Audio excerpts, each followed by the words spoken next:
You cannot eat at 47 like you did at 18 or 17. Like you can't. And if you're still living that lifestyle, you're going to end up being a statistic. And it's like, I don't want that for people. It's like, you don't have to live that way. It doesn't have to be your destiny. Yes, it is harder up front to change your diet, to prioritize sleep, to eat less often, but ultimately, you're going to avoid a lot of these chronic disease states that we now think are so commonplace. Cynthia Thurlow, welcome to Women of Impact, girl. Thank you so much for having me. I've been really excited to meet you. Oh my God, me too. And where I want to start is, why on earth is fasting have insane benefits for women? Well, I think it really starts from an ancestral health perspective. This is how we are designed to thrive. We wouldn't be here as a species if we couldn't go through periods of having food scarcity. And so on a lot of different levels, I think women in particular have to embrace our physiology, not apologize for it, but also understand that fasting and eating less often can be part of what we do intermittently throughout our menstrual cycle, but also for women in perimenopause that are transitioning to menopause, the 10 to 15 years preceding menopause, there are absolutely ways that we can integrate this into our lifestyle and be able to do so without apologizing for our physiology. I love that so much, but if you can list now like all the benefits that it can do for us, because I do think that in moments where we feel super fatigued, or we have the hanger, or we have mood swings, or we have trouble sleeping, all these things really do like weigh on us, especially as women, because we're trying to do so much. We're trying to please our partners, we're trying to please the family, and we have to try and show up for ourselves. So in that trying to do everything, we end up putting on weight, and we don't know why, because we haven't necessarily changed our diet. We get frustrated over things that we never used to get frustrated over. And you say that fasting can actually help all of these things. It definitely can, but I want to be clear before I start talking about the benefits that if someone is overly stressed, they're not sleeping, they are going through a divorce, they've gone through a job loss, goodness, the pandemic, the last almost 3 years of our lives, there's been a lot of extra stress. And fasting can be a form of beneficial stress, hormesis, beneficial stress in the right amount at the right time. So if you are sleeping, your stress is dialed in, you're eating a fairly decent diet, you're exercising, you're active, yes, fasting can be part of that. And some of the key benefits, we can get a reduction in inflammation. So sometimes women will have less pain in a joint, they'll feel less achy, they feel less bloated. It upregulates something called autophagy, which is this waste and recycling process that goes on in the body. So it's as if your body is taking out the trash. We're getting rid of disease, disordered cells, things that don't belong. It can improve biophysical markers, so things like blood pressure, blood sugar, lipid profiles. We know that it lessens our likelihood of developing neurodegenerative disorders, things like Parkinson's, Alzheimer's, things that most of us really want to avoid. It can also be really helpful, very beneficial for helping to balance, blood sugar. I touched on that earlier, but I think for many, many people, they have been conditioned to believe that we need to eat snacks and mini meals and eat all day long. And I'm here to tell people the way to balance your blood sugar is to eat less frequently. And why is it important to balance your blood sugar?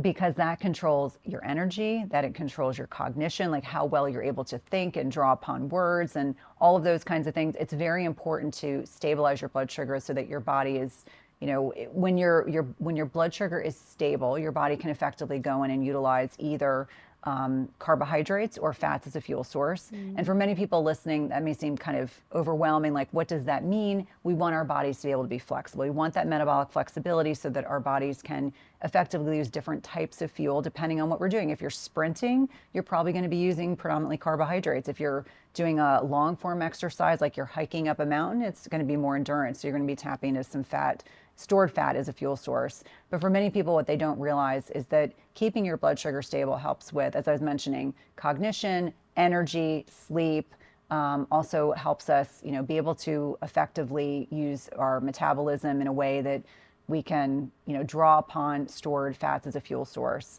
So in a lot of different ways, blood sugar stabilization is almost always one of the first things that I work on with my female patients, because more often than not, the fact that we're eating frequently, we're eating the wrong combinations of foods, we're eating too frequently can all contribute to your blood sugar not being properly balanced.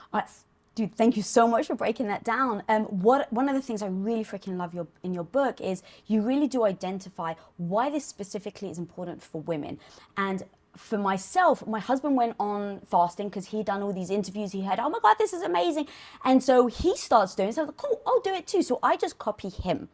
And of course, as you can imagine, the results weren't the same. The effects weren't the same. He was having all these amazing things, and I was just finding myself even more tired at one point. Yeah.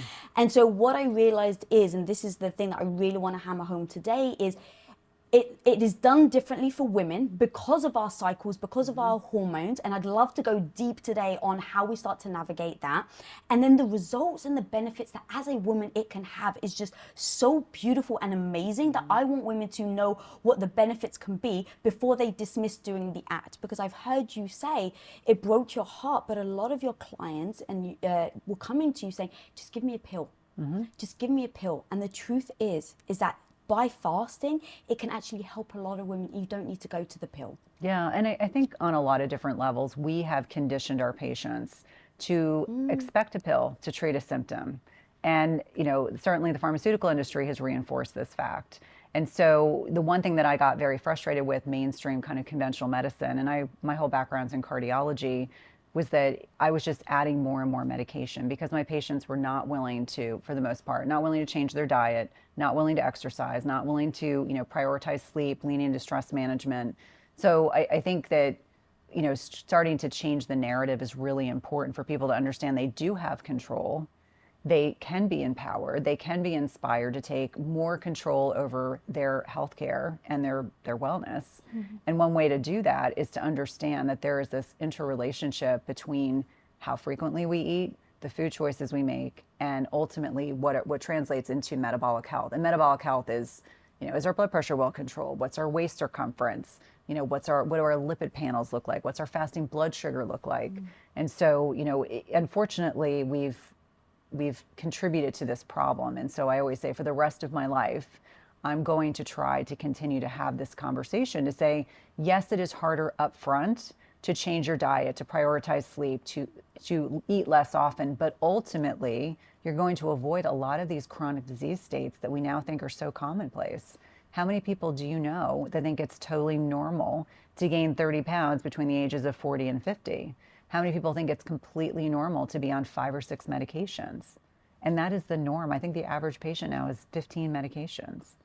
And we don't want that to be our norm. So I think in a lot of levels, we take care of everyone else as women, and it's time for us to prioritize ourselves.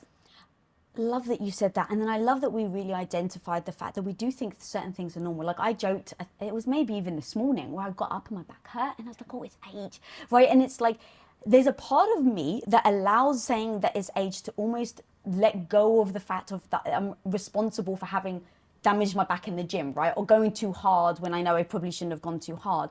And I think that just letting people know that some people may not even realize that no, it's not normal, and not to blame you, but to say, but now you have the control. Right. And that's what I really want to dive into today. And what you do so beautifully and eloquently in your book is you give people the stepping stones in order to take that control back. So when you feel like you're so fatigued and there's no way out, or you're putting on weight and you don't know why, or you can't show up for your kids because you just don't have the focus, and so your kids are nagging at you and you're not actually paying attention, and now you feel badly that you're not a good mom. Like there's so many things that can stem from not really taking care of ourselves and our hormones.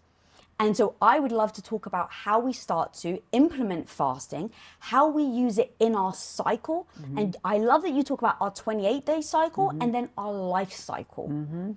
Well, I think, first and foremost, if someone is fatigued, exhausted, miserable, gaining weight, make sure you connect with your primary care provider or internist. Make sure you get some baseline labs. Is your thyroid underactive? Are you anemic? There can be so many contributing, confounding variables. So once that's all been taken care of, and more often than not, it's fine, then I usually like to explain to women, if you're still, 35 and under, that you're still, I would say, vulnerable in terms of, your body, even if you choose not to have children, your body is primed to procreate. So I always say that fasting is one of many strategies that we can use for our health, but it's also one that we have to be conscientious about, that even if we choose not to have children, that 35 and under, your body is exquisitely sensitive to when we are not eating. And so really understanding that women that are 35 and under need to fast differently than women who are 35 to 50 versus women who are, average age of menopause in the United States is 51. So just as a barometer, menopausal women and men can generally get away with different types of fasting than younger women. But I would say the average 35-year-old and under woman, really looking at your menstrual cycle. So there's two kind of unique phases. There's a follicular phase when estrogen predominates. And this is, from the day of bleeding until right before ovulation in a perfect menstrual cycle. And estrogen is our super hormone. So it allows us to get away with more intense exercise. We can push the fasting envelope.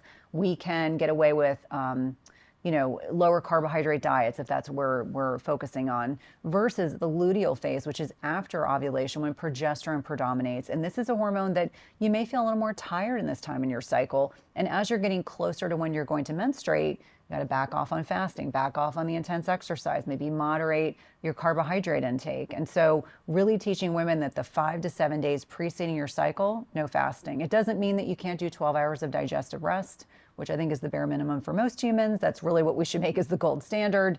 But really understanding that once you start bleeding again, if you feel up to it, you can go back to fast. And we want to back off because that's a perfect example of hormesis, that hormetic stress. We want to be conscientious about that.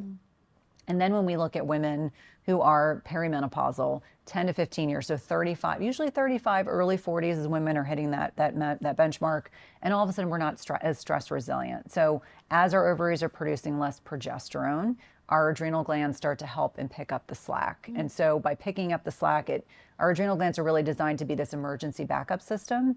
And so understanding that it's finding that balance in your body of a little bit of stress is good, too much is not enough. So if you're sleeping through the night, which many perimenopausal women struggle with, if you are managing your stress, if you're doing the right types of exercise, which means not 5 days a week of CrossFit with no rest days, means strength training over, just doing really intense exercise, good strength training days, maybe some HIIT, lots of walking is really helpful.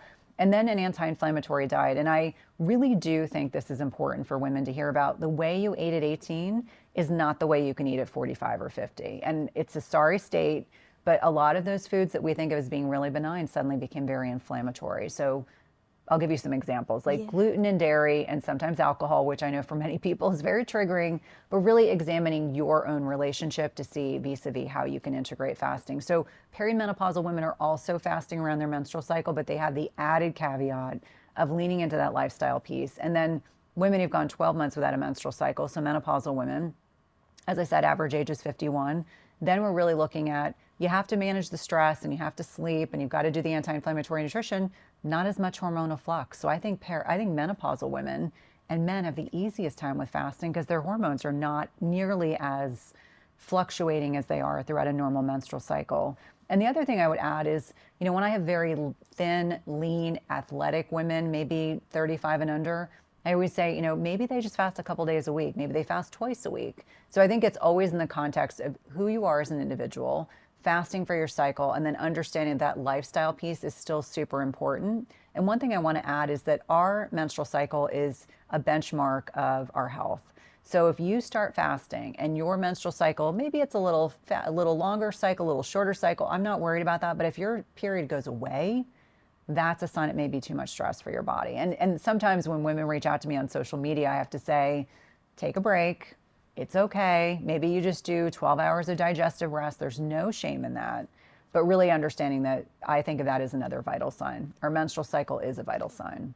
Oh my God, there was so much amazing things. I didn't want to interrupt you, but I really want to start taking those bit by bit because that was so damn fire. And like I said, for you to be able to give us that knowledge and be able to lay out, okay, how am I going to show up in the next 30 days? You've literally just broken it down on the times that are going to benefit this and the times it's not going to benefit.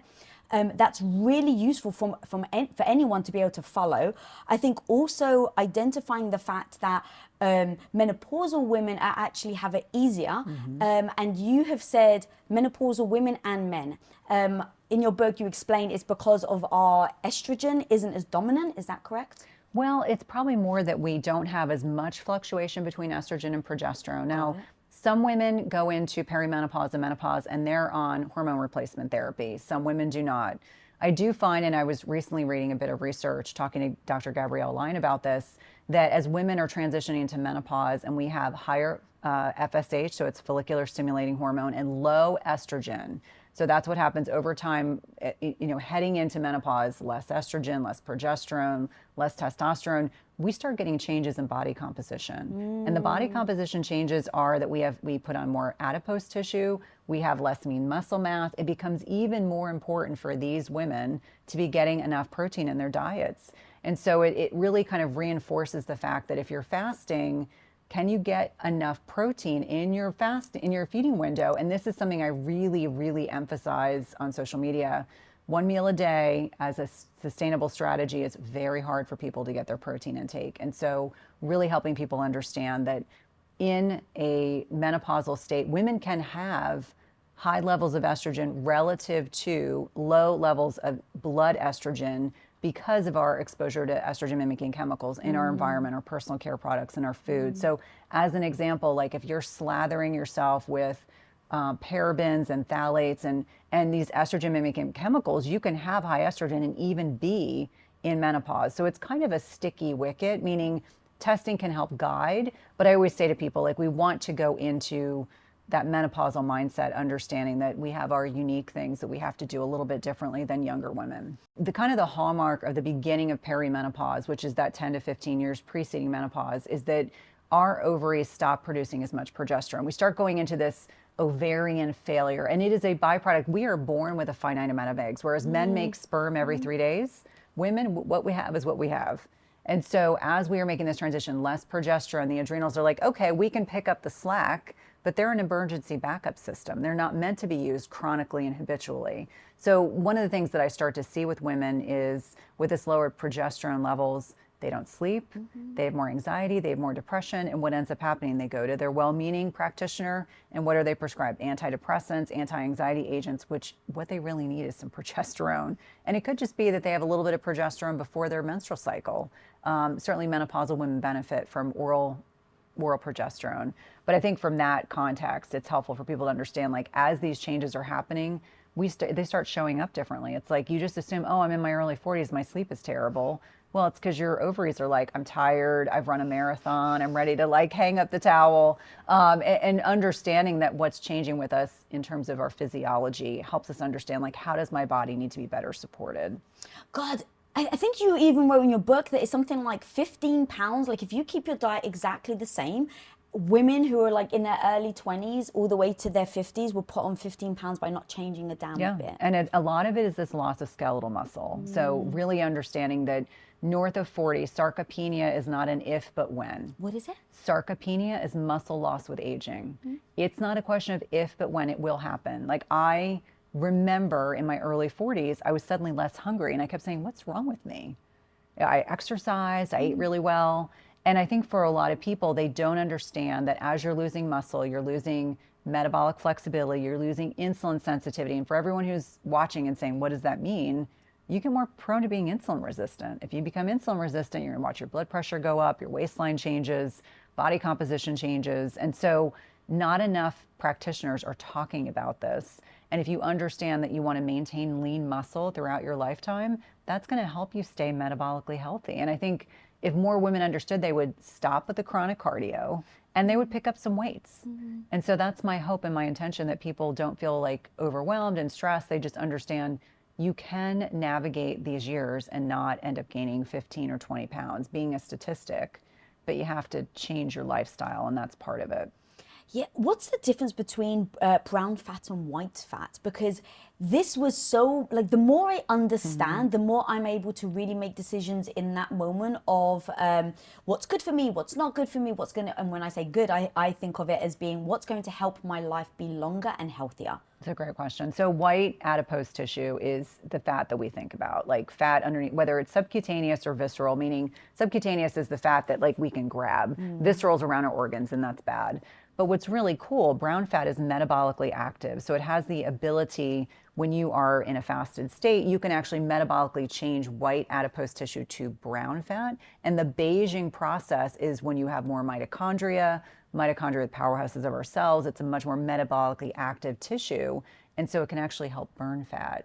And so I always explain, like, we want to do things that can make that tissue transition. They call it beiging, going from white to beige to brown, because it's metabolically active and not just the fat that we think about that we don't like. And metabolically active tissue is going to function differently than typical adipose tissue or fat tissue, which is inflammatory. It's actually a very sophisticated endocrine organ, meaning we used to think of fat as fat. Fat is far more sophisticated than that. Yeah, and of course we used to think if you eat fat, you get fat.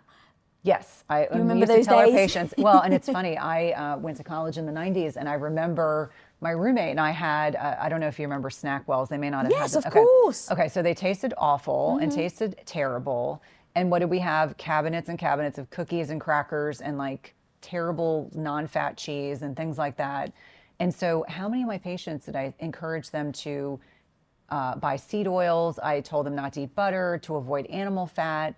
And we know that fat, healthy fat, not seed oils, which are things like soybean and canola and sunflower and safflower, are actually beneficial for our hormones. I watched so many of my cardiology patients on high dose statin therapy that had vascular disease and were sick, that we would just keep increasing their medications, and they would stop having libido. They would, they weren't creating healthy hormones. They had problems with their joints. They had so many issues. They were having cognitive problems because, fat is important in the brain. It's fat throughout our body is important for many different things.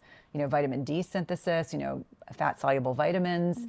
And so I cringe every time I think or reflect back on the 1990s and even what I used to teach my patients. Now I know better, but there was definitely a time where I'm like, oh my gosh, what was I mean, we didn't know. We were following what was evidence-based.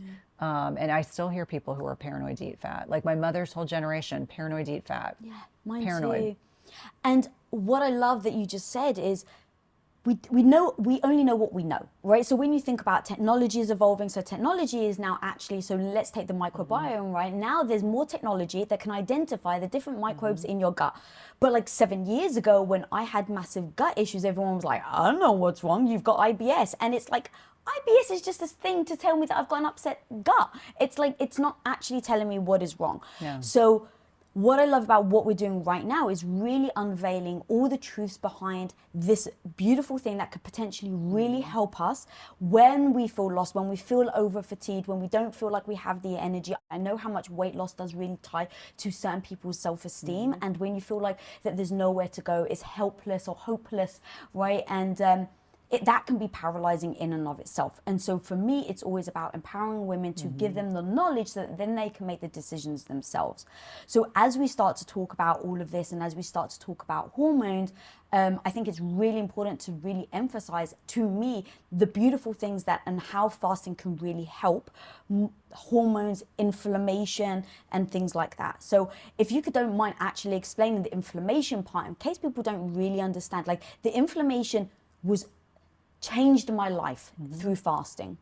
If you're too nervous to speak up when someone disrespects you, if you're too embarrassed to ask for that promotion when you know you deserve it, if you want the confidence to go and ask that person for their phone number or the confidence to walk away from a bad relationship, no matter what you want confidence to do, it all starts with taking courageous action. That's why I created the 10 things confident badasses do to stay confident PDF, which you can download immediately by clicking the link in the description below. By taking these 10 steps together, you'll be able to say the things that you were too nervous to say and do the things that you were hesitant to do so that you can become the woman you've always known you can become. So guys, go grab your copy right now by clicking the link in the description below. Now, back to the episode. It's interesting because inflammation's not all bad. There's a lot of things that are popular in the lay public or popular in the media. And I always say acute inflammation's good. You fall and you stub your toe, you get a cut. You want acute inflammation because it's going to send specific microbes and things that are going to help you heal and are going to help quiet the inflammation. It's almost like an SOS. The body's sending out an SOS. Acute phase inflammation is a good thing. It's chronic inflammation that happens over time, and that can be exacerbated by many things. It can be the food choices we have. It can be our stress level. It can be the quality of our gut microbiome. It's almost like if you throw gasoline on a fire. Many things that we're doing in our day-to-day lives are actually exacerbating, drug use, alcohol use. There's a lot of different things that can exacerbate that. But when I think about how fasting can be so impactful for quieting inflammation in the gut microbiome as an example, it's giving your body time to upregulate the autophagy, so this waste and recycling process, but it's also digestive rest. Our small intestine is one cell layer thick. Over time, so when you were talking about IBS, IBS is really related to food sensitivities. So, you start to think about it, you get one round of antibiotics or you get weeks of antibiotics. And what happens is that one cell layer, those tight junctions open up. And so you're eating food and the food is going up into so little food particles are being absorbed into the bloodstream. And so you start this inflammatory response because your body's like, this doesn't belong. What's going on? So in a lot of different instances, when you are in a less fed state or in an unfed state, it gives your body time to go in and help repair what's going on in the digestive system. If you fast long enough, as an example, you can actually get some stem cell activation, which we know is very, very important with healing the body. Now, for people that are just fasting starting at 12, 14, 16, 18 hours, you still have benefits. Not as many as if you did a long fast, but it's a really good starting point. And what we're looking to do is help quiet the chronic inflammation. And, to think about inflammation as inflammaging. So it's almost like you turn up, it's like throwing gasoline on a fire, just really understanding that cumulatively, all the choices we make can actually exacerbate that inflammation. I'll give you another example. For many people, going off of gluten, as an example, can be very anti-inflammatory. When I talk about anti-inflammatory diets, it's really leaning into what are the most anti-inflammatory foods, what are the most inflammatory foods, and understanding that incorporating the anti-inflammatory foods, like as an example, curcumin and turmeric, a lot of the polyphenols that we get in fruits and vegetables, certainly, the carnivore diet for many people is very anti-inflammatory. So for each one of us, it's figuring out what we need to eliminate and what we need to add. So I always say take one thing away and assess and see how things go. But I do find that fasting in particular is very powerful for gut health as well as inflammatory reduction. All right, we're going to go deep now because I need to make this bold of a statement. Intermittent fasting, I think, is probably one of the biggest factors that saved my gut when I could barely stand up for more than 5 minutes at a time. I didn't realize it was only one cell thick or whatever. It's like, what? Yeah. Well, and it explains how easily it can get damaged. Oh my God, it totally explains it. So now I think I spent 5 years with antibiotic abuse, is what I call it, where I was taking it 3 to 4 to 5 times a year continuously. And so I was waking up, I had the worst gut, I had brain fog all the time. I was like, it feels like I've just drunk alcohol. I feel hungover, and all I had was a chocolate cake, right? Not realizing that I had leaky gut. I'm eating things with dairy, I'm eating things with gluten, and now but I literally would wake up the next day and be like, does everyone feel like this? And I just assumed, going back to, it's just normal. I thought, it's just me. Yeah. It's just how I am. Not realizing exactly what you just broke down. And then as I personally started to then do intermittent fasting, it gave my gut time to relax. It gave my gut time to de-stress itself, if you will. And we are in this weird freaking world, girl, and I'm sure you're seeing it. So many women are having chronic gut issues.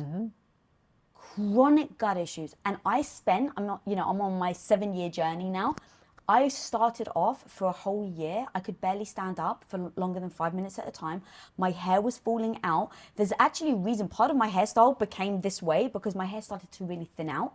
My nails got brittle, all because I had leaky gut along with a parasite, along with a candida, SIBO, and it all just kept escalating. Well, and it's also the understanding that because you had leaky gut, you probably had low hydrochloric acid in your stomach, which is a first line of defense, which made you susceptible to the candida, the parasite. Oh, girl, we could talk about parasites. SIBO, all those things you have. It's almost like a domino effect. And I think for a lot of people, they're like, oh no, this could never happen. I remind people that cumulatively over time, we are all given far too many antibiotics. I mean, there's a time and a place, right? Like I was in a hospital in 2019 and I needed the antifungals and the antibiotics. Otherwise, I would have ended up with a different outcome. But I think it takes years. Like one round of antibiotics, it can take a long time, like anywhere from, I think the research that I read most recently, 12 to 18 months for one round. So I was on 6 weeks. I was 6 weeks of antibiotics and antifungals. So my gut was just decimated. And I'm sure I can totally appreciate what you're saying, because I think that's the norm. We think it's normal. We just take antibiotics anytime we need them because we don't fully appreciate full informed consent would be the practitioner saying, oh, by the way, you might develop subsequent to this, you may develop small intestinal hyperpermeability, AKA leaky gut. And if we knew that, if we could say that to our patients and say, okay, these are the things I need you to do. I want you to add this, this supplement that's going to help with, getting bacterial diversity back. Because unfortunately with antibiotics, and your listeners may know this, that it kills off beneficial bacteria and the bad bacteria. And that's the problem, is that we lose this microbial diversity. And I really fervently do believe it takes years and years and years to get back. So you've had a 7-year journey. I've had a 3-year journey. And I'm very transparent. I tell people it's the domino effect. It's not just one thing. It's one thing kind of creates the perfect storm for this constellation of symptoms that people experience. Goddamn. So what supplements should we be taking when we're taking antibiotics? I typically suggest a beneficial yeast. So people always say, what does that mean? Sac Boulardii. And so it's something that you can generally find, like most good quality supplement brands will have Sac Boulardii. You take it away from antibiotics. And then I think it's really working diligently to help seal that gut. So depending on who you're working with, there are products, like there's a product by Orthomolecular called SBI Protect, and it's IgG. So it's giving your body, L-glutamine is probably a more accessible term. People are like, okay, maybe I've heard of that. But these kinds of things can be very helpful for repairing, going back in to help repair those tight junctions that have opened up. It's not a question of but if, but when you're on antibiotics, it will happen. And let me be clear, sometimes you really do genuinely need the antibiotics, but for many of us, you get a couple UTIs, maybe you get a cold, or that turns into bronchitis. Like you're unknowingly not realizing it's this cumulative downward effect of being on antibiotics, over time. Yeah. Oh God, honestly, that, if I had known, then at least I would have felt like, oh, I can keep doing this when there are times that I really need to take the antibiotics.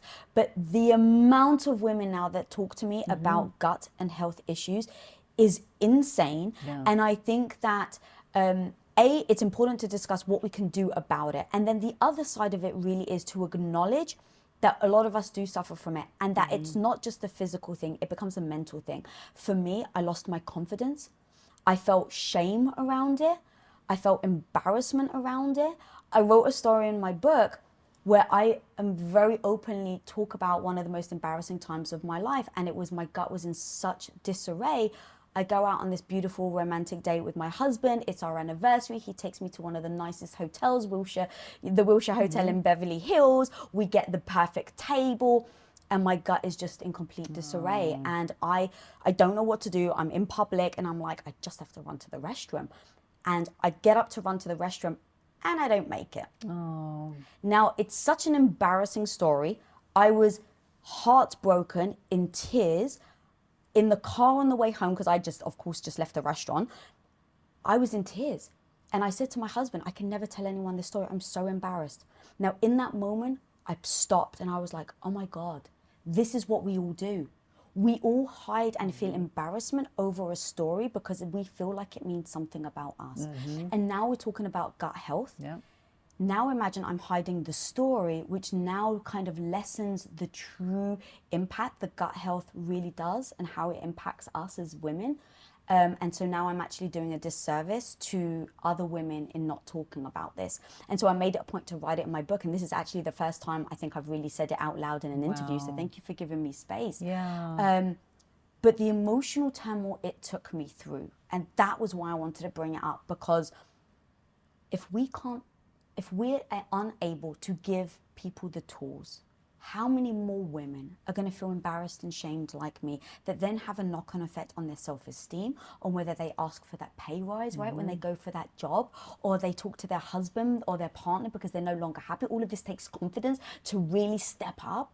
If you don't feel good about yourself, you're not doing any of that. No, and it's interesting because there's a very powerful relationship. So we call the gut the enteric brain, so second brain, understanding that a healthy gut begets a healthy brain. And so if the bulk of our immunity is in our gut and the bulk of our neurotransmitters are made in our gut, is it any wonder you were feeling so badly, and has everything to do with the fact that your gut was really in a deconditioned state. It really needed to be like revitalized. And I'm sorry that you had that experience. I think most, if not all of us, have had experiences, and I think it's so important to share that because it makes us more real, like we're a real person. Like I've had this embarrassing situation happen.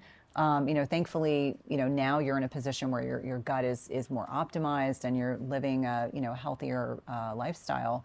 But I think it also speaks to the fact like this could be anybody. Yeah. It's like irrespective of where you live and, what you're doing for a living. I mean, it can happen to anyone. It's cumulative net impact. It's like the gut insult one after another. And it just makes you so much more susceptible. So much more susceptible. I'm so glad that you said that, and that really was the point, right? In that, look, we all can have this situation, and if we all hide from it, we're not helping each other. And so how do we now start to bring this conversation out in the open to talk about the real shit, right? The real things, pun intended or not intended, but like how do we actually talk about it so that we can start helping other younger girls, that we can start helping each other? Because now I'm thinking, wow, man, the amount of women that have come up to me, by the way, and be like, it's happened to me too. Yeah. Oh, totally. And now I'm like, why are you whispering? Yeah. Oh, totally thank happened to me. you. Totally happened to me. So in my 20s, I had an abusive relationship, and I remember, my parents took me for this big workup because they were like, "What's wrong with her?"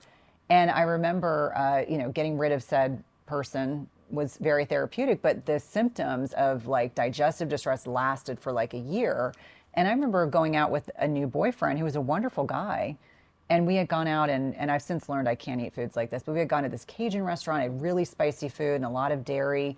And I was in the middle, I've never told this story publicly, I was in the middle of 95 in Washington, D.C., ran down an embankment to have this episode where I was like vomiting, having diarrhea. And it was like the most embarrassing thing ever. But now I've completely outed myself. So yeah, we have to talk about these things to destigmatize it. Yeah.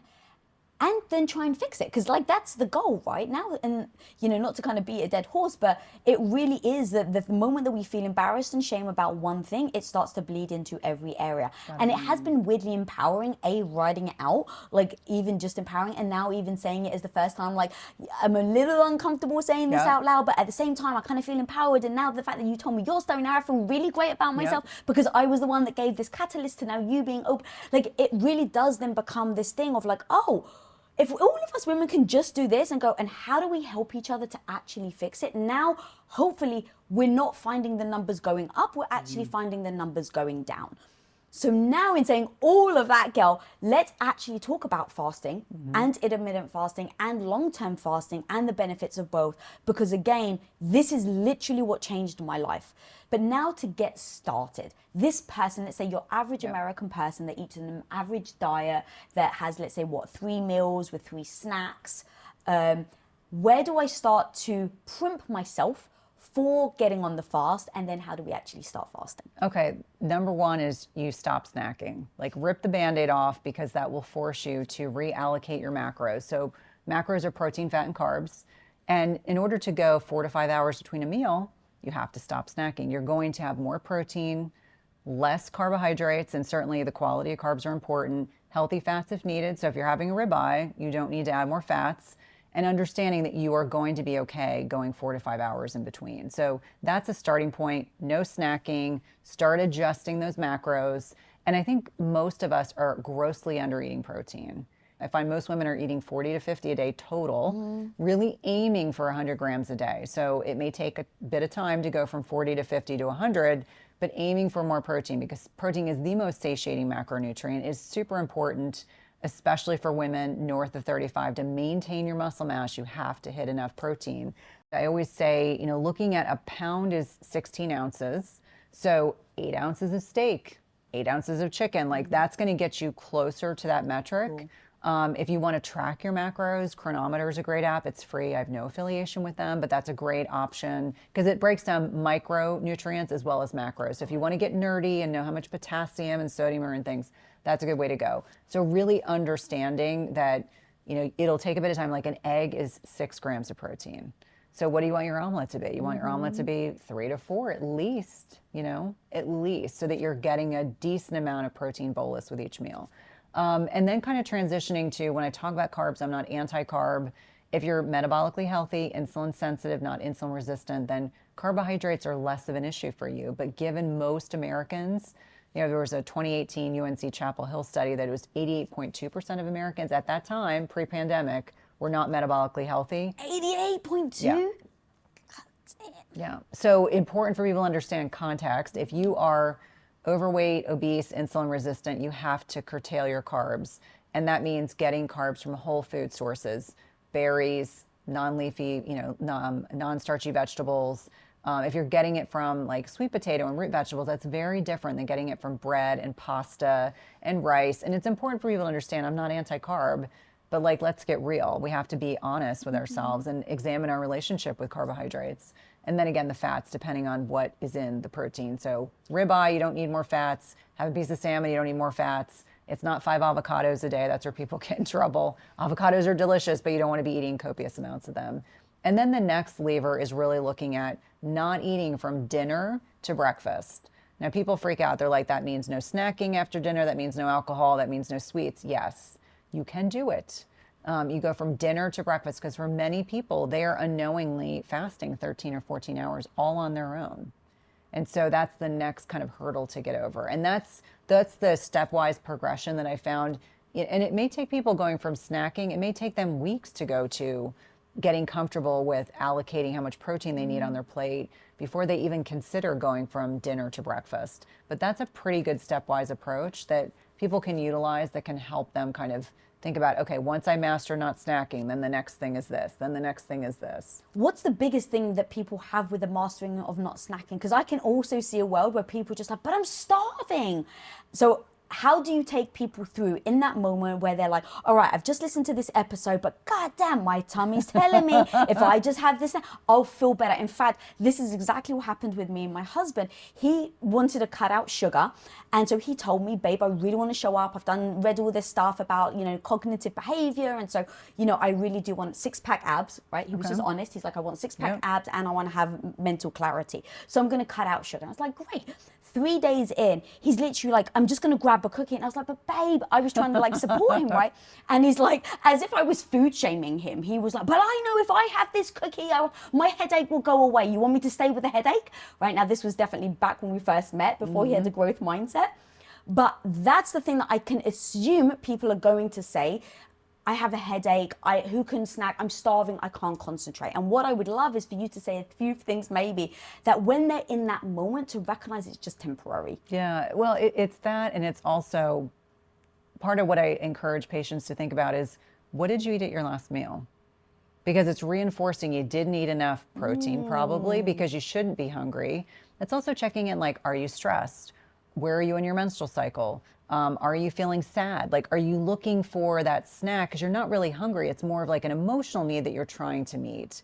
And the other thing is, if you're really that hungry, then say, okay, today I only ate 6 ounces of protein. So in my next meal, I'm going to eat more. And right now I'm going to have a piece of beef jerky. Maybe I have a piece of cheese. Maybe I have a piece of fruit with that. And I'm going to just give myself that snack. But it's with the understanding that it's information. You're getting information. What are you going to do with the information?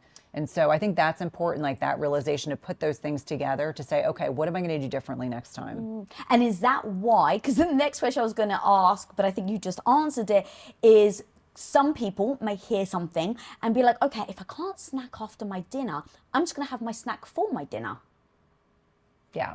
Well, I wouldn't recommend that because, if you're feeling like, one thing that's important to really emphasize is that fasting is not designed to make you miserable. So if you are miserable, we need to examine what's going on. So for some people, and this is not pejorative, it's just like after working with thousands and thousands of people, we eat for different reasons. Sometimes we eat for hunger, like true intrinsic physical hunger. Sometimes we eat because we don't want to deal with feelings. And being able to differentiate, I think, is very important because I'm no different than anyone else. Like if I'm stressed, I'm going to be thinking about that dark chocolate. I'm like, dang, I need my dark chocolate. That's like my one vice. I'm like, I want my dark chocolate, but I have to examine, and do I really want the chocolate, or is it because I don't want to deal with the fact that I'm feeling stressed and overwhelmed because I've got this deadline looming, I have slides I have to get done, I've got this trip coming up, or I just had an argument with my teenagers, which lately seems to happen more often than not. So it's really examining like what's going on deep down to mitigate that desire. And there's nothing wrong with deciding that you want to allocate a time during your week where you want to have dessert, or you want to have a glass of wine, or you want to have something savory. That is totally okay.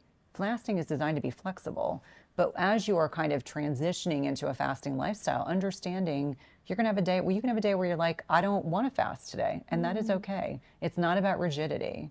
And I think that's very important, because I think people can be rigidly dogmatic, and that is detracting attention from the higher purpose. Like, why are we fasting? Like, really, what's your why? Like, reflecting back on that when you're having, having a day where I want that cookie.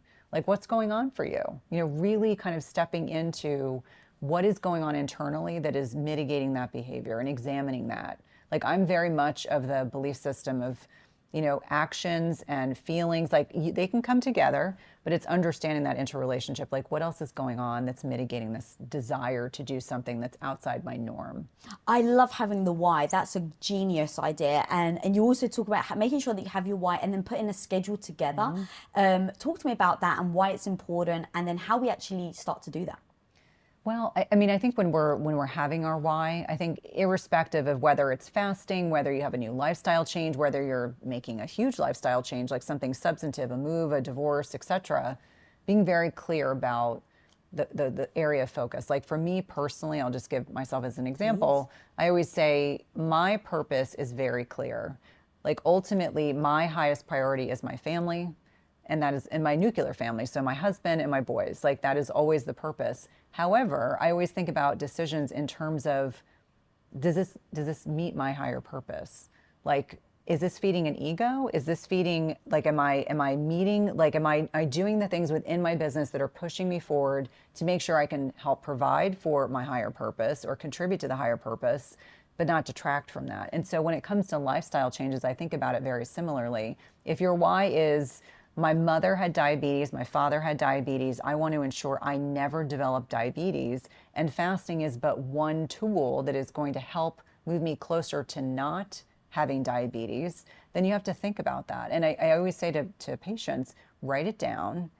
I don't care if you keep it in your phone, you keep it on your desk, you write it on your computer, and you put it on a Post-it note. However it is, you need that visual representation of what your why is, because you're going to have, it's human nature. We're going to have times where we are going to struggle. We're going to have times when it's hard to persevere. You're going to have times, that is human nature. We are not robots. We would like to believe we are, but we are not. And so when we're working towards the why, it's always something that's tangible, attainable, and something that you can reflect on to help reinforce good habits. It's so beautiful, thinking through, for me, the mission of impacting women. And if I'm not cognitively clear, if I can't show up for interviews, if I don't have that, the energy to do it, then I'm not in line with my mission. And so that becomes like my why of my mission, and my life really does then become the why of why I need to make sure that I'm taking care of my health. That intermittent fasting is definitely something that's really helped me, so that any time that I feel like,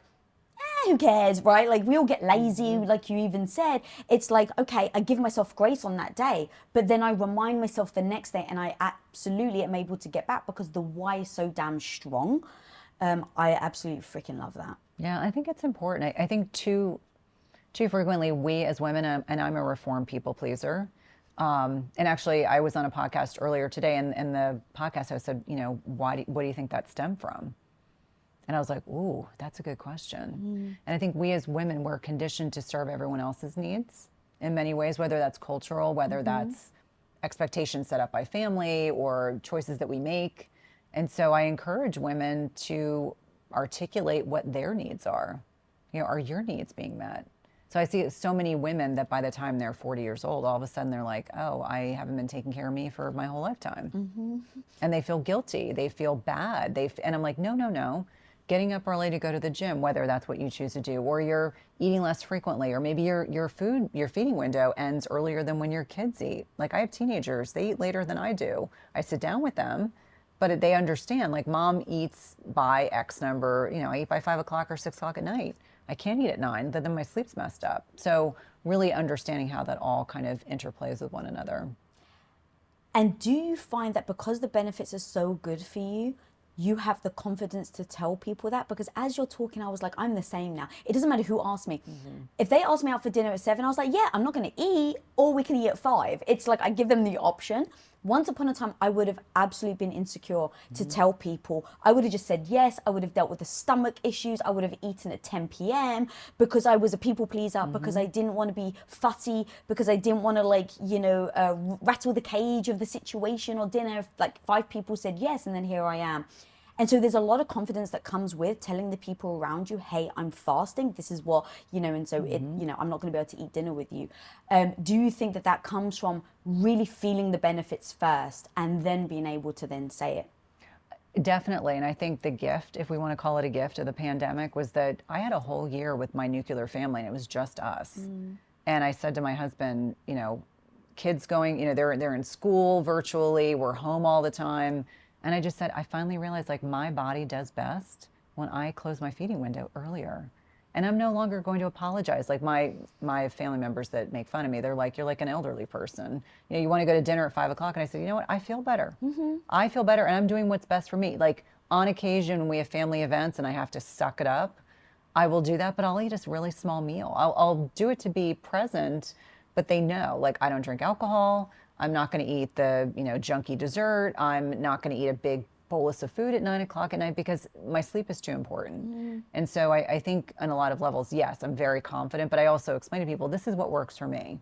In the context of what works for you, if it overlaps, that's great. If not, I will come and I'd love to have you, if you want to eat dinner and you want to have a glass of wine, I will sit with you and I will enjoy talking to you, but I'm not going to compromise what works best for me in terms of my health based on, late night dining, or based on an evening of drinking too much alcohol, or I always say, like, dark chocolate's my one big vice that I love, but it's like, even then, it's like, sometimes I have to say to myself, is this serving my higher purpose? Is it going to keep me up later because I'm sensitive to caffeine? But it's all good. What up, homie? I got something free and new to share with you right now. How often are you visited by that negative voice in your head telling you that you're not smart enough, that you're not good enough, experienced enough, not fill in the blank? One of the most powerful things you can learn to do in life is to turn that negative voice into your bestie. And I want to teach you how to do that and so much more in my 4 steps to becoming confident workshop. And guys, the most amazing thing is you can actually register for completely free for this workshop. So click the link on your screen and I'll see you on the inside. And I find that finding people that do want to do that as well, like eat earlier. So when as we're talking about, intermittent fasting, you mentioned Gabrielle Lyon before, like, she's a good homie of mine, and we were all trying to arrange to go out for dinner with her and Roxy and Eve Torres, and we're all the same. And so literally I'm like, well, guys, can we make 5? And they're like, oh yeah, well, we don't want to do later. And so all of a sudden, all of us are like, well, it can't do later. So if we can't make this date work at 5 o'clock, we'll move the entire date. And so finding people that you can be around to encourage you and help you, because once you start to feel those health benefits, having other people help you continue is going to be super important. Absolutely. And I think for a lot of people, there's shame within their family and friend circle about whether it's dietary choices, things they eliminate, whether it's fasting, whether it's not drinking or eating certain things. And so I've just come to I'm like Teflon. I'm like, I don't care what my family members think. I mean, I care what my kids and my husband think, but beyond that, I'm like, I'm the weird aunt, or I'm the weird. I mean, it's like the labeling, and I'm like, that's your pejorative statement. Like, if you came to me and said, I need to eat by 5 o'clock, I'd be like, fine. Yeah. That's, but I agree with you. It's important to be surrounded by people that are like-minded. Saying to people that you're fasting or intermittent fasting or long-term fasting, like, I remember when my husband first told me, like, oh, I'm just not going to eat for 5 days. He triggered me. So I grew up with a mum that was borderline anorexic, and so I've had a bad relationship with food growing up, which is why I ended up taking antibiotics, because I was getting sick a lot, because I was cutting out fat. It's a whole thing, right? So I end up having all these issues. And so as I start to get back on track of getting my health back, I realized I'd done it to myself because I had a poor relationship with food. I don't beat myself up, but I acknowledge it. And so my husband comes home and he's like, oh my God, yeah, this doctor said, and I'm going to do the 5 day. And I was like, but that's starving yourself. And what I didn't realize is, he triggered me. And so how do you talk about when people either get triggered by it, how do we navigate that? Because going back to just the amount of beautiful benefits that fasting can have on somebody, if they're getting triggered, then we've missed an opportunity for them to actually potentially adopt it and see if it works for them. Oh yeah, my easiest way of addressing that is to eat less often because that's benign. People are like, "Oh, I can do that. Eat less often." And it's determining what does that look like in your life? What does that show up as in your life? And so I always acknowledge when people get triggered if I say something, and I definitely go about ensuring that I communicate in a very thoughtful way, thoughtful, sensitive way. I just acknowledge, okay, that might be an area of work that someone needs to go on. But certainly, I have a coach in one of my programs who healed her disordered relationship with food by fasting. And so I'll have women that will come after me and they're like, your content is triggering, you're potentiating eating disorders. And I'm like, whoa, time out, wait a second. No, you're mirroring your own, concerns on me. That has nothing to do with the messaging. So I do think that we oftentimes, if we feel triggered by something, it's inner work that it's almost like a wound, like it's a trauma that we have to kind of work on.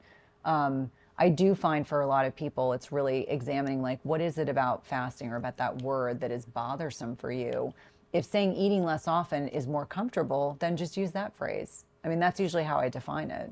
I'm like, that's really what we're speaking to. Sometimes people hear the word fast and they think that means starvation. So I have to differentiate, like very different, very different. And even looking at the research, like starvation is very different than fasting, whether it's prolonged or intermittent. So I think on a lot of different levels, if people can view it as eating less often, it becomes a little less offensive. Do you mind breaking down then how you see the difference between starving and fasting? Starving is not eating. Intermittent fasting is choosing to eat within a specific time frame or choosing not to eat between a specific time frame. To me, it is much more deliberate. I've certainly had plenty of girlfriends who were anorexic, and that is very, very different. I always tell people, I still eat. I just don't eat between, let's arbitrarily say, I don't eat between 6 and 9 o'clock in the morning. So there's always that 15-hour span of time when I choose not to eat. Could I eat? Sure. So you have the same amount of food, you just reduce the time that you have it in versus anorexia or starvation, where they eliminate the calories basically altogether and they try and reduce as much as possible. Yeah, so they just don't eat at all. And it's interesting, during my training, my psych rotation was at an eating disorder hospital that was in the Baltimore area. And it gave me very much a bird's eye view of what is really going on, emotionally, intellectually for a lot of these women. And so for me, that's always stayed with me. Like, I'm probably very conscientious about just being sensitive to that. I'm like, that is a real entity. If you are choosing not to eat, that is a real issue versus intermittent fasting. It's a choice. Now, do I see people on social media that I suspect have an eating disorder and they hide their eating disorder in intermittent fasting? Yes, I see plenty of that. So how do we start to break apart whether we're really doing it because, oh my God, we see the benefits and it's really making me feel better, or I can actually now get away with it without having to say that I've got an eating disorder? And the reason why I ask is because I don't know if some people are even aware of it. Because even going to myself, I've got an addictive personality. I know that about myself.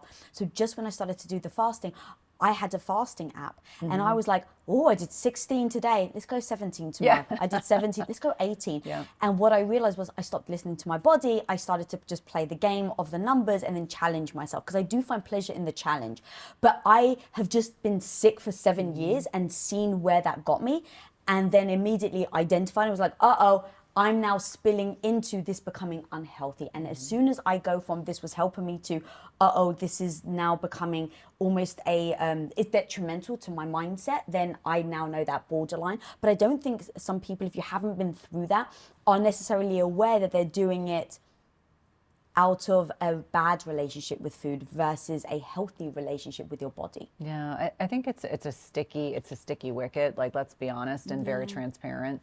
I think there are people who are susceptible to orthorexia. Like, not only are they fasting, but then they're paranoid about eating anything, quote unquote, however they deem it to be unhealthy. They won't eat in a restaurant. They stress about everything. I think people, if you suspect you might have a disordered relationship with food, then you probably do. And that's okay. I mean, half the battle is acknowledging the behavior in order to work through it. And as I mentioned, I do have a coach on my team who healed her disordered relationship with food through fasting. but I think she's probably someone that's much more self-aware. So I typically will say to people, I think it's very important to work with a therapist or a clinical psychologist that is well versed in eating disordered behavior so that you can both come together and determine if you are in a position to actually successfully, healthfully fast. That's usually my go-to mechanism. Like, I'm not a clinical psychologist, I'm not an eating disorder specialist, but I've certainly seen a lot of eating disordered behavior over 25 years of working with patients. And so for me, it's always like, if you think you might, you probably do. Because I talk to so many women and I'll say to them, do you feel like fasting for you is triggering your binge eating? Right, that was going to be my next Yeah. thing, is like, how do you work with the binge eating? Because that's what people. Yeah, and it's interesting. So again, I think it really goes back to, working with a therapist or someone who's knowledgeable in this space so they can help kind of set up strategies to help support them. But I always say, like, did you fast too long? Did you fast? Did you not eat the right foods when you broke your fast? Because if people say to me, I fasted for 13 hours and I ate like 5 Big Macs and 5 fries, I'm like, okay, that's different than someone who fasts for 14 or 15 hours and then sits down and, they eat chicken and then they have some soup and then they have some bread. And next thing they've had like, 3 meals worth of food. And I'm like, you need to make sure you're eating enough. If your body perceives that you're not going to give it nourishing food, you get this overriding of the prefrontal cortex. So your amygdala, which is your reptile brain, is like, I'm starving, nothing's coming, and you don't have no executive function because your brain is stressed. That can happen. So it's like there are multiple psychological contributors. But I always say to people, if you're really feeling like every time you break your fast, you're binging, then it's probably not a good strategy for you. And that's okay. Like, let me be very clear. Not every person's going to have success, and that is totally okay. Like, there's no shame in that.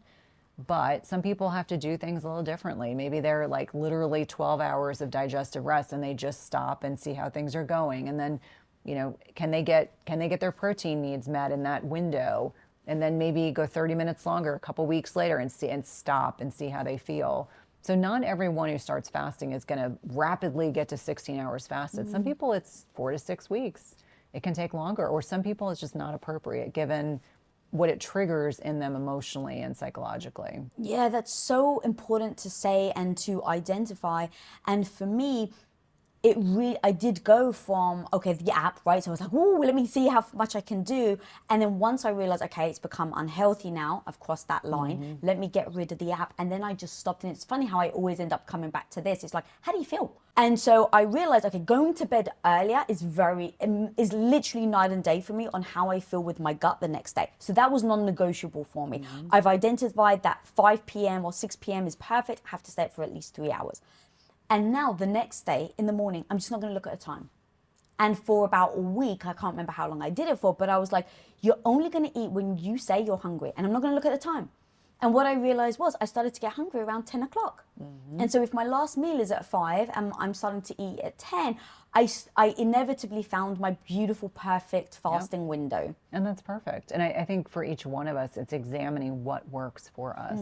I know for me, if I end at 5 o'clock, by 9 or 10, I am very hungry. And if I've lifted that morning, because I tend to work out fasted, I can tell. And I think if you're metabolically flexible, you can intuitively fast. And that's when I'll say to people, like, don't force yourself to fast 2 more hours just because. If you're hungry, you're really hungry, then eat. And so I think it's important for people to know that one of the things I like to teach about fasting is it's designed to be flexible. So I don't love rigidity of any kind. And I think that's an important distinction. I'm like, rigid dogmatism is a bad thing. And I think it's very important for people to acknowledge, like, where are you in time and space? What life stage are you at? Are you 35 and under? Are you perimenopausal? Are you menopausal? And then understanding each stage requires kind of a different strategy. Some things are similar, but most things are not. And understanding that we should stop apologizing for our physiology. Like, I grew up in the time when we were like, oh, we don't want to talk about our menstrual cycle. We don't want to talk about our period. God forbid I have a tampon. God forbid anyone talks about, any of these things in mixed company. And yet we shouldn't apologize. Our physiology is what makes us unique and beautiful. We shouldn't feel like we have to apologize for it. Yeah, I find it, like, for instance, weight loss. It's something that I know that you really talk about and you do a beautiful, delicate job. And I'm trying to find the right words even in me talking to you about it, because I don't ever want someone to think that they have to lose weight to be validated, to feel good about themselves. Never, ever. But I also don't want to ignore the fact that many people do want to lose weight for their own personal reasons. And so how do we start to talk about losing weight, giving women the tools to be able to do it healthily, of course, without it being a triggering thing, without it saying that like, hey, you have to do it or you should be doing it, but really from a, this is why it benefits your health. And if you do this, you're going to be around for a long time. I think weight loss resistance is a very touchy subject. I had a mom that was, I think, shamed by her father because she was very voluptuous. And I think it triggered things in my grandfather that, he made her weight an issue. And I think my mother spent her entire lifetime being very fixated on her weight. And I think that can be very damaging long term. So I certainly have that experience growing up, and then in talking to thousands and thousands of women. So I think you have to come from a place of sensitivity, understanding who you're talking to, and being very clear. Like, are you in a position where you're 40 years old and you want to weigh the way you did at 18? And I'm like, is that realistic? Because I know I don't weigh what I weighed at 18. I have more muscle on me than I did at that time. But I think people get fixed on the scale. They get fixed on a number, like an arbitrary number. I want to wear X size. Well, why? What is the purpose? Like, let me understand. And oftentimes it's like, oh, that's the size I wore before I got married, or that's the size I wore before I had kids, or that's the size I want to get back to after breastfeeding, or whatever it is. And I'm like, but so let's just talk about or unpack, how does that help you long term? Like, is that extra 10 pounds, like whatever it is, 10 pounds, 20, 30, 40, 50, how is that going to serve you? And I think it's important for us to, talk about, sometimes weight loss is what needs to occur in our heads and not necessarily in our bodies. Sometimes our mindset is really dysfunctional. So I think when I talk to women about their goals, which almost always are weight loss, it's like, okay, let's talk, let's unpack. Like, what are you already doing? If someone says to me, I don't sleep more than 6 hours a night, I can't manage my stress, inflammatory food, standard American diet is a great example of that. Really looking at their relationship with exercise. Are you exercising at all? Because something as simple as taking a walk after a meal is going to help with insulin sensitivity. Something that simple, like we're not even talking about a gym, but are they doing 6 hours a week of chronic cardio? Looking at gut health, we talked about that. Looking at toxins in their environment, personal care products and food. Really looking about, if you look at the research on trauma as one example, women that have had a certain amount of adverse childhood events are more at risk for autoimmune issues. They're more at risk for weight gain in their 20s, 30s, 40s, and beyond. So trauma histories. So really looking at like what's driving what's going on for them. Meal frequency, obviously, if they're eating snacks and mini meals all day long and they're drinking sugary beverages, that is certainly going to contribute. So once I get a sense of where all those things fit in, then I pick the low flying fruit. Okay, let's get you to sleep through the night. Because I can't get you to lose weight until you sleep through the night. And that's based on research. We know that you get issues with dysregulation of blood sugar, leptin, ghrelin, all these hunger and satiety hormones. I always say, like, when I had kids at home that were infants and breastfeeding and I wasn't sleeping well, I didn't crave steak. I craved junk. Like, I craved sugar. I made tons and tons of cookies when I was breastfeeding my kids because I just couldn't get enough food on board. It was a choice. I mean, I think about it now, I'm like, I just wasn't eating the right foods. But I think for a lot of people, starting with low-lying fruit, like, what's your sleep like? Most women don't sleep enough. And so, it could be as simple as you get them sleeping through the night and then they're able to better moderate with their blood sugar, and then you adjust the macros and get them eating differently, and that alone could be the reason. Now, some people they're really weight loss resistant and it's more complicated than that, and you start doing labs, so there's multiple layers. But I think when I'm talking to women about, they bring it up, not me. It always has to be from a place of comfort for them, but being sensitive and just kind of getting a sense of what else are they doing in their lifestyle that could be contributing to why they're not losing weight. And doing it in a thoughtful manner. I always say to my kids, I can say anything to anyone, provided I say it in a thoughtful, respectful manner. You said something, I didn't want to interrupt you, but why is it that people that have had trauma in their childhood are more likely to have weight issues? It's interesting because I just recently interviewed Gabor Mate, and I mean, his book was just like blew my mind. And if you, and actually Sarah Gottfried, she was on my podcast, and she was the first person that brought it up and said adverse childhood events greater than 6. So you can actually take this test or assessment online. You are at greater risk for developing autoimmune issues. And so I suspect it's chronic cortisol. So sympathetic dominance, chronic cortisol, cortisol is not a bad hormone, it gets a bad rep. But if you have chronically high cortisol for a long period of time, that's high blood sugar, high insulin. I think it All creates from stress, correct? Yes. And so I think that it kind of sets things up, but they also have this triggered like response where something benign happens, but it brings them back to abandonment issues or maybe abuse that they, sustained as a child. And so I think that those people are at greatest risk. And so obviously I don't have a handle on all the research that's been done, but that's kind of my supposition about what's contributing to that. But it's definitely a risk factor. And as I've learned more about trauma myself, I'm like, wow, that makes sense. Like that really makes sense. Dude, this is like huge right now because God, when I think about if you've been a child and you've had trauma, like real trauma, and now as you get older, with the weight gain, the potential of your self-esteem then going down, and like to think that it all stems from these things that have happened as a child that we didn't necessarily have the control over is heartbreaking, and maybe at the same time, amazing discovery.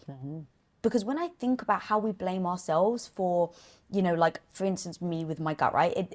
I did it to myself. And, people that do, I think, overeat do have that emotional, because I've got people in my life who have told me this, they do have that emotion where it's like they overeat and then they feel badly about themselves because they overeat, and it becomes this cycle. Vicious cycle. And so now to be able to say, well, actually, it's this thing that has this trauma or this scar that you've held with you all this time, and it stems from childhood, just like with psychology, that we can now start to piece apart and distance ourselves, our current selves with our childhood selves.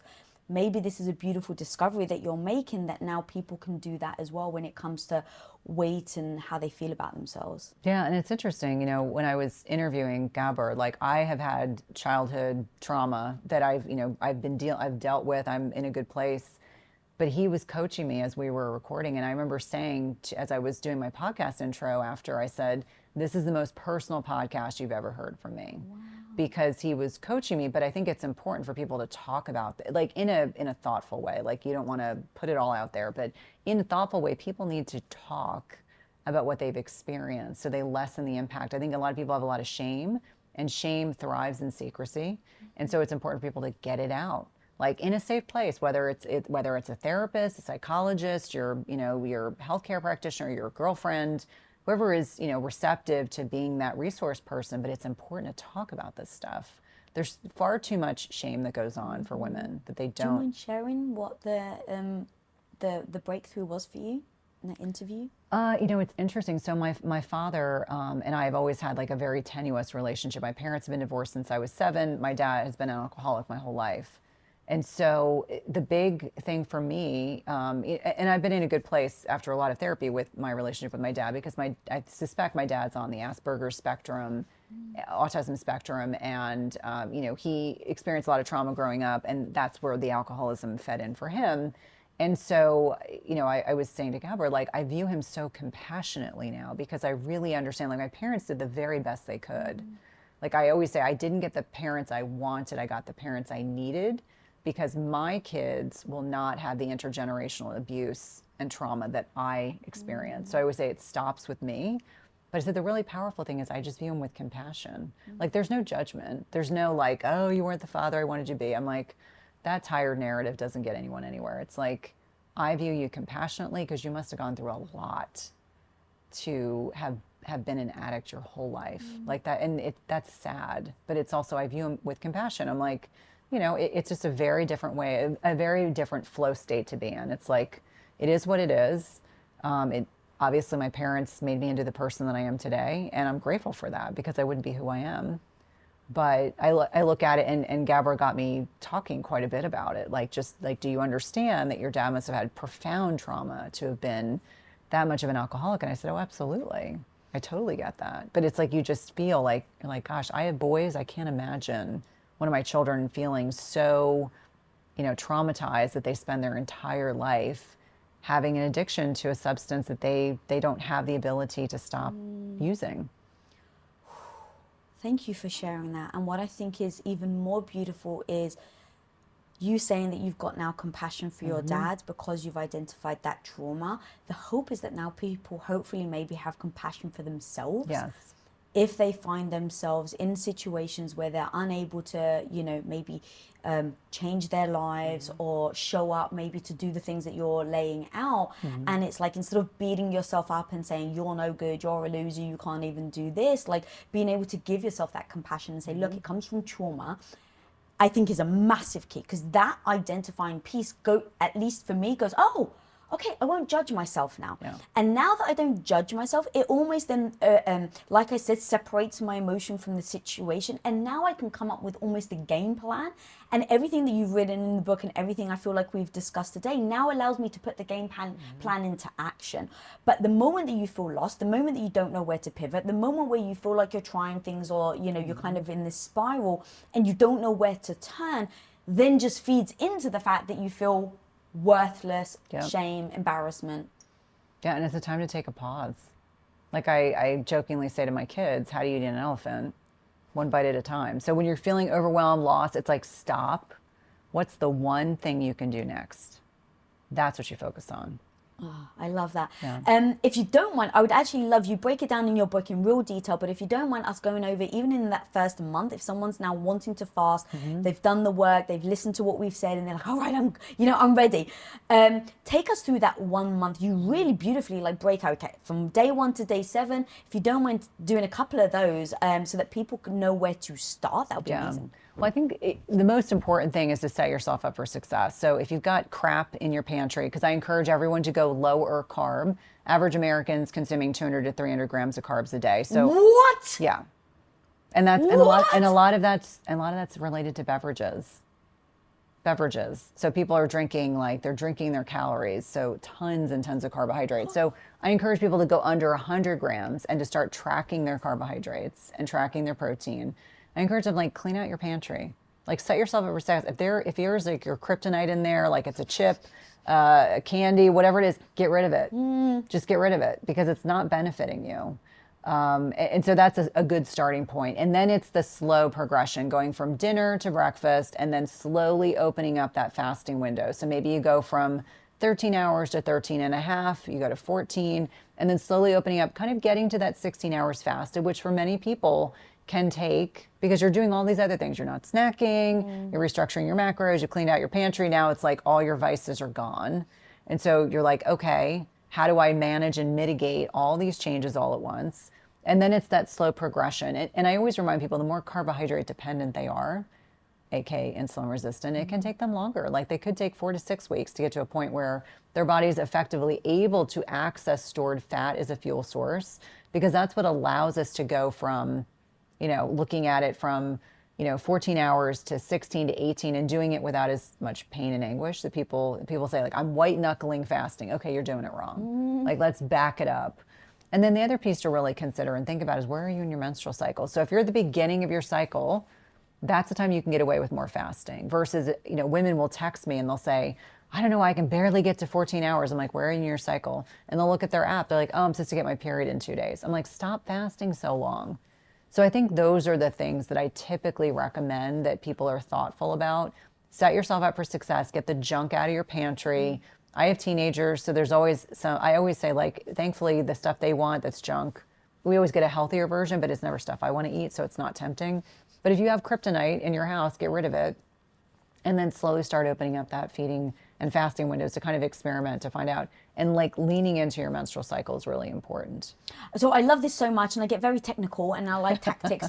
And so when you were even saying, well, where are you in a cycle? Would you recommend a woman to maybe get a calendar and put in their menstrual Yes. cycle when they start, and then kind of preempt to let you know, because going back to judgment, I was like, that woman probably is like, what the hell, I can't even fast for 14 hours, right? And now she's beating herself up. Yeah. Whereas if you set yourself up for success, which is what I'm always trying to do, if you put that on a calendar and you put like, okay, now you can go and do that, that sprint or that marathon, and then this is the time to do yoga, like Yeah, to kind exactly. of like plan all of that out. Yeah, and I think for a lot of us that are visually oriented like I am, I like knowing like, okay, this is a green light day and this is a yellow, like getting around after ovulation might be yellow, red, that 5 to 7 days preceding your menstrual cycle.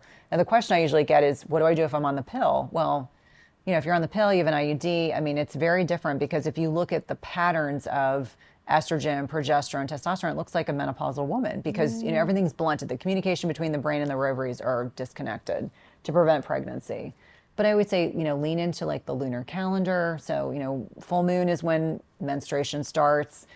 Just be cycling on and off. Now, sometimes I get angry messages from women that are like, I feel good if I fast, 30 days out of my month. And I'm like, okay, well, do what you need to do. Right. I'm like, I'm not there to force you, beguile you, push you, force you. I mean, that's just not part of my mentality. So I think for people understanding, like, there's a time to put the gas on, take the gas off. Having that visual representation, I think, is a great idea, because for a lot of people, they need that to remind themselves. So tell me what it's doing to our sex hormones. Well, it depends on the individual. It depends on where you are life stage. So obviously, if you're on oral contraceptives, the sad thing is it blunts your sex hormone binding globulin goes up, and that kind of scavenges up extra hormones. So the sad thing is you prevent pregnancy, but you have no libido. So that can happen, not vis-a-vis fasting, but just related to oral contraceptives. I think about, where women's testosterone levels are.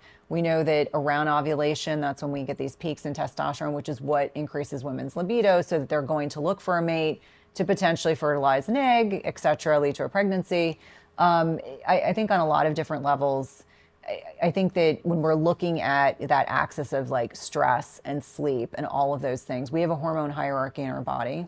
So obviously oxytocin, cortisol, insulin are like the hormone hierarchy. Those have to be balanced first. And then secondary to that, we have our sex hormones. And so it's important to understand that if you're totally stressed out, if you're not sleeping, if you're over-exercising, over-restricting, guess what you're doing? Your body preferentially is going to fuel addressing this, chronic cortisol stimulation, insulin stimulation at the expense of your sex hormones. So making sure that you are not overstressing your body so that you have this downward effect of suppressing some of your sex hormones, I think is an important distinction. So when a woman who's in her peak fertile years tells me she has no libido and she's not on the pill, I'm like, that's a concern, right? But if you're perimenopausal, menopausal, you get fluctuations in hormones. I mean, they're all over the place. More often than not, it's from low testosterone levels that can drive that. But more often than not, it's secondary to chronic stress and chronic inflammation and chronic sleep deprivation. And so really getting in check with that. I think that's probably more the issues that I see, more so than fasting, but understanding that fasting is a type of stress. So if your body's overly stressed and you throw fasting in, it's like adding gasoline to a fire. But what if it was the opposite though, and then fasting? Because for me, like I said, fasting actually helps with my inflammation. So now my inflammation goes down. Wouldn't that then help my sex hormone? Potentially. I mean, potentially. I think there's so many things that mitigate. If your body feels, we have this autonomic nervous system. And so we have the sympathetic, which is the, fight or flight. You're being chased by a rabid animal. Parasympathetic is rest and repose, like when you digest your food, when you have an orgasm, when you're relaxed. And so understanding that if things are balanced properly, you can relax and have all those things going. So I think it's more about that stress response. If the stress response is balanced, and I'm oversimplifying things, I think that can contribute to having a healthy libido. Because if your mind is running about this massive to-do list and the work you've got to do and the 5 loads of laundry and you got to pick a kid up, I mean, no one's thinking about having sex with their husband or their partner. They're like, I got a lot of stuff on my mind. And women's minds are multitasking. Men's are solitary. I'm sure most men, it's like anytime, anywhere with their partner, they're happy. Women are like, nope, it's got to be this and this and this. Like all these things have to be in the right place in order for me to feel ready to have sex. And so I think it's the way our brains are kind of designed. We take in a lot of information all at once. We don't have tunnel vision like men. Men can focus on one thing at a time. I think that definitely contributes. So I know you get asked this a lot, but because we brought up men, what is the difference between the benefits for men for fasting and then the women? Well, I think men have an easier time with fasting. They generally have more lean muscle mass, generally speaking, than women do. Obviously, they don't have all these cycling hormones. I feel like men generally will see results faster and changes in body composition. I jokingly always say, like, my husband's, very healthy and very fit, but like when he started fasting, he was like a duck to water. It was like he just went off and did it and like lost weight and felt great and did all these things. And whereas if you look at studies, if men and women at the same time initiate fasting, it takes women longer, and it's because of our hormones. We have higher body fat in most instances. And so when I look at men and women, I think men, it's less complicated, just like the menopausal women. But men, it's so much less complicated.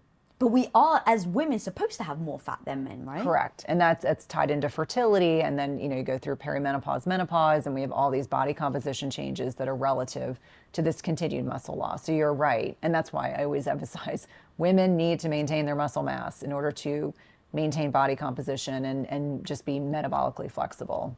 How do you, I want to say persuade women to lift, but I know that you can't necessarily persuade someone, but it's like, it changed my freaking life, girl. I was that girl on the freaking treadmill that was counting the calories, that was like, oh my God, I've only run for 35 minutes, that, come on, you lazy person. Like, I was beating myself up so much, and I was like, I'm not going to lift muscle because that's just more weight. Like, I don't want to step on the scale and be heavier. The whole point is to be the opposite. And because of my gut issues, I couldn't run on the treadmill, which then allowed me to have moments where I'm like, well, I can either lift the weight or not work out at all. And then in lifting the weight was the thing that allowed me to go, oh my God, it's so powerful. But right now, I don't want people to dismiss you saying, put on muscle. Yeah, it's important. I always say your metabolic health is important. When we know that only 88.2% of Americans are metabolically healthy, it is critically important. I don't care if you start with body weight exercise and bands and you progress to working with a trainer. Maybe you just work with a trainer until you get comfortable in the gym. It is so important. It is not just about aesthetics. It is about your metabolic health, being insulin sensitive. How many women north of 40 come to me and they are devastated because they're like, this is not, I'm not even changed anything. And all of a sudden, I have fluff in places I don't want it. My pants don't fit. I don't feel like, I just don't feel like my normal self. And having to understand like those four things I talked about, sleep, stress, anti-inflammatory nutrition, strength training, are so important for maintaining metabolic health. But starting from a place anywhere is better than nothing. Like anything is better than nothing. But stop the chronic cardio and start lifting some weights. And like I said, if it's just body weight to start, that's great. That's a great starting point. And if you don't feel comfortable in the gym, get a trainer. Or, I always say, like, I think having a personal trainer, at least for a period of time, is very helpful for people who have no reference point or don't understand how to lift and be safe. And so that's why I think it's so, so important. It's like, hire someone that can help you be safe and help you navigate, like women that have knee problems or hip problems or shoulder problems, like how to do these things safely. I have an online trainer and I just kind of check in with her periodically. It's like, give me the program. I go to the gym and I do it.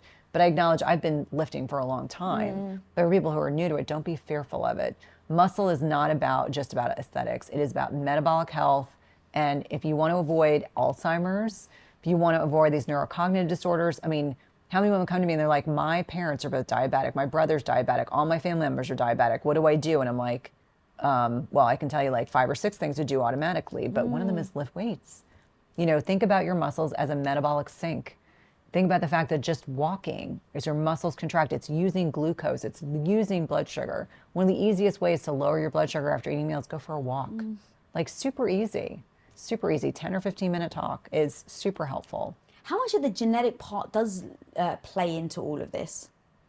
In terms of like obesity and being overweight? It definitely changes things epigenetically. When I was in school, we talked about Pottinger's cats. And so it was this thought process, like diseased cats, like cats that had unhealthy genetics that were bred into other cats. So it just kind of propagates things. Do I think that people who are gestationally diabetic, it can lead to their offspring having more likelihood of being obese and overweight? I think that is definitely there. People have a history of PCOS. There is a thin type PCOS, so meaning people that have polycystic ovarian syndrome, they don't necessarily have to be obese to have polycystic ovarian syndrome, but at the root is insulin resistance. And you see that genetically mediated, like my mom had PCOS.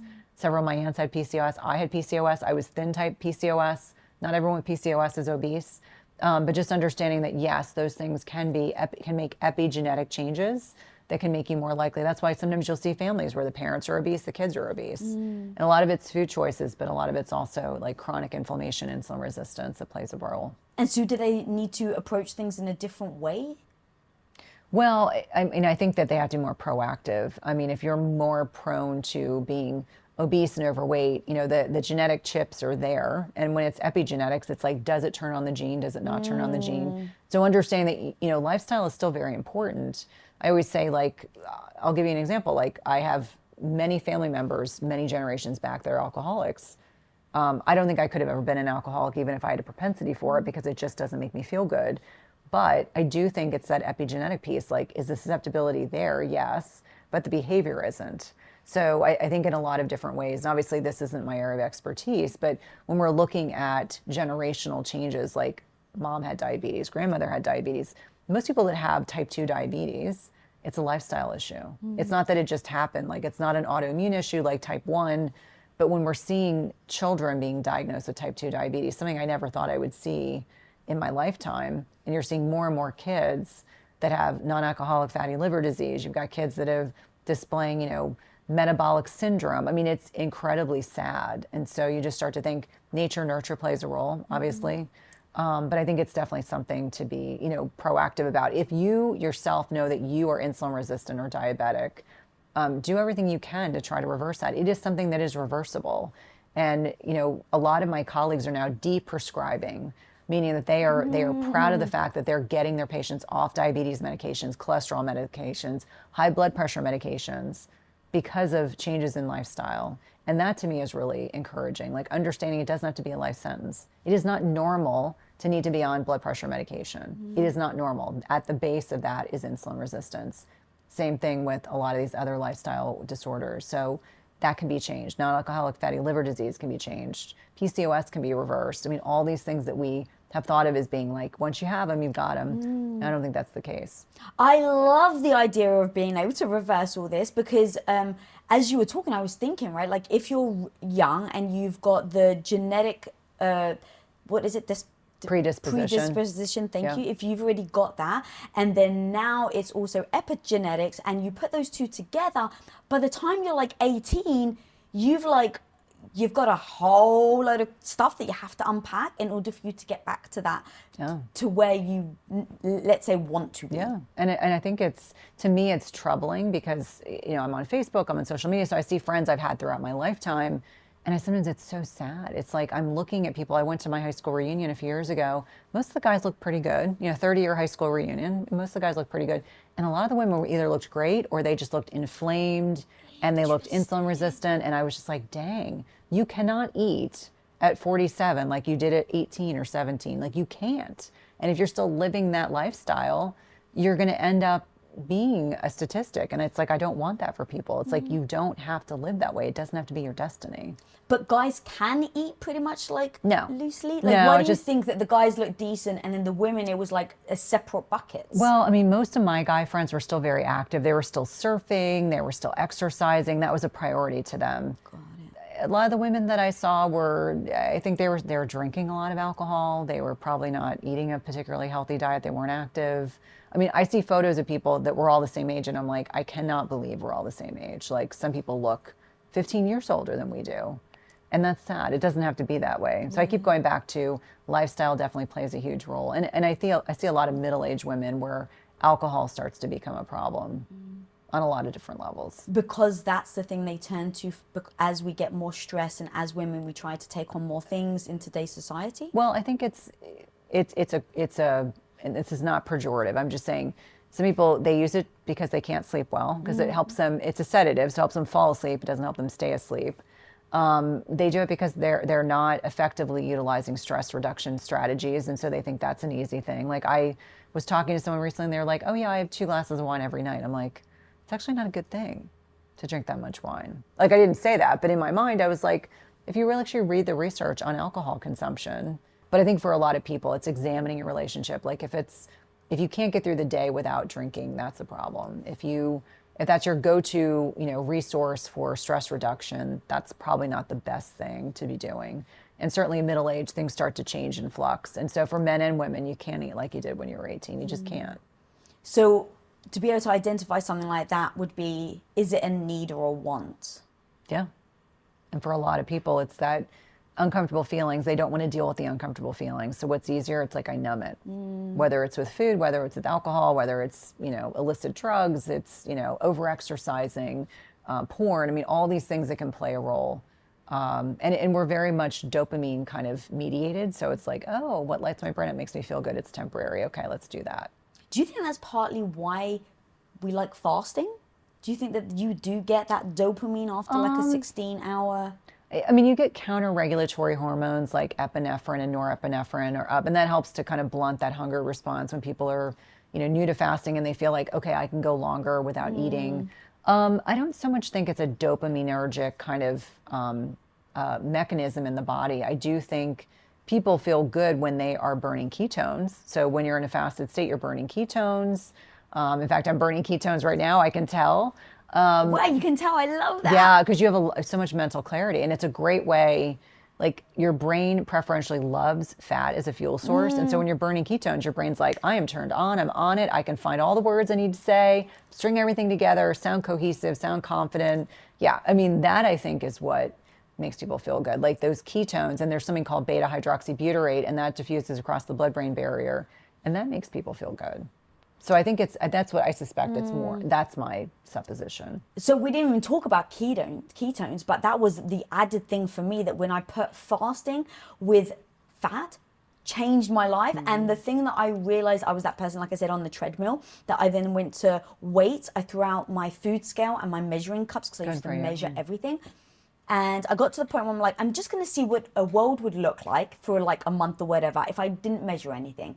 And I just pour a bunch of olive oil on my food and don't even think about it and eat as much avocado as I like if I'm hungry. Like, you wouldn't believe it unless you actually do it. I felt full. I felt like mental clarity. So that mixed with fasting was just like the next level. And then of course I pushed my ketogenics a little too far, and I got a little obsessed. So I was like taking my ketones every single day. I had a continuous glucose monitor. And then again, I had to, kind of ease off a little. But just in general now, the mind clarity is incredible. Girl, thank you so much. Like, there's so much more we can talk about, but where can people find you, your book, all the amazing things that you're doing? Thank you. Thank you. It's been a pleasure to be your guest. It's just been amazing to be in your presence. So probably easiest to start with my website, www.cynthiathurlow.com. I have an amazing podcast called Everyday Wellness. And I co-host another podcast called the Intermittent Fasting Podcast with Melanie Avalon, which is a lot of fun. My book you can find on Amazon, Barnes & Noble, Target, any of those retailers. And you can find me on social media. I'm probably most active on Instagram. So it's Cynthia_Thurlow_. I'm a little snarky on Twitter, so be forewarned. And then I have a free Facebook group on Facebook that's Intermittent Fasting Lifestyle / my name, which is a great group of men and women, and we kind of delve into different topics. Oh my God, I love that. Guys, you gotta go check her out. You gotta go check out her book. And honestly, I'm so damn dedicated to female health. So guys, hopefully today was just the start for you and your journey. Drop in the comments, what was the thing that was so damn fire that she told you that you're gonna start today? If you're not following me, follow me at Lisa Bilyeu and subscribe. Click that bell as well so that you can be notified for more episodes just like this. And until next time, guys, be the hero of your own life. Peace. Guys, have you heard the insane benefits that they're now discovering for fasting for women? If not, then you gotta click here right now. You can fast and eat in accordance to your hormones. Whoa! Now that you understand your physiology, you have the power now to